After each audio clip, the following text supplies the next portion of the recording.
സ്ത്രീകൾക്കെതിരെയുള്ള അതിക്രമം ന്യായീകരിക്കാൻ കഴിയില്ലെന്ന് നടനും പാലക്കാട്ടെ UDF സ്ഥാനാർത്ഥിയുമായ രമേശ് പിഷാരടി. അതിജീവിതർക്ക് നീതി ലഭിക്കണമെന്നും രമേശ് പിഷാരടി പറഞ്ഞു. സംവിധായകൻ രഞ്ജിത്തിനെതിരായ പരാതിയിൽ അന്വേഷണം നടക്കട്ടെയെന്നും സർക്കാർ എക്കാലത്തും സ്ത്രീകൾക്കൊപ്പമെന്നും തിരുവനന്തപുരത്തെ LDF സ്ഥാനാർത്ഥി സുധീർ കരമനയും പറഞ്ഞു. പോലീസ് നടപടിയെടുത്തിട്ടുണ്ട്.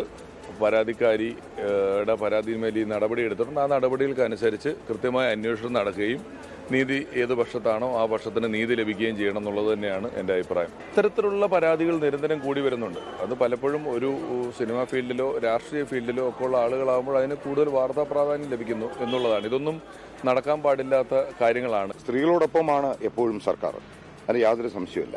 മുന്നോട്ട് വരുന്നവരുടെ എല്ലാ വിഷമങ്ങളും നമുക്ക് ഒറ്റയടിയിൽ സത്യമാണോ കള്ളമാണോ എന്ന് പറയാൻ നമുക്ക് പറ്റില്ല. കോടതിയിൽ നിൽക്കുന്ന കാര്യങ്ങൾ കോടതിയിലൂടെയും അല്ലാതെ പോലീസ് അന്വേഷണം നിൽക്കുന്ന കാര്യങ്ങൾ അന്വേഷണത്തിന് ശേഷമേ പറയാൻ പറ്റുള്ളൂ. പുള്ളി ചലച്ചിത്ര അക്കാദമി ചെയർമാൻ ആയിരുന്ന അന്ന് മുതൽ there was lot of controversies about him. Controversy means പുള്ളി ചെയ്തത് ചെയ്യാത്തതായിട്ടുള്ള കാര്യങ്ങളെക്കുറിച്ച് പുള്ളിക്ക് വളരെ വിവാദങ്ങൾ പലതും പറയുന്നുണ്ടായിരുന്നു.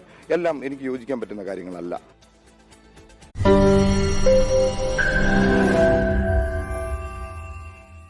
ലോകത്തെവിടെയായാലും ഏത് സമയത്തും 24 വാർത്തകളും ഓഗ്മെന്റഡ് റിയാലിറ്റി പാക്കേജുകളും എക്സ്പ്ലെയിനറുകളും വിശദമായി കാണാൻ ഞങ്ങളുടെ YouTube ചാനൽ നിങ്ങൾക്ക് സബ്സ്ക്രൈബ് ചെയ്യാം.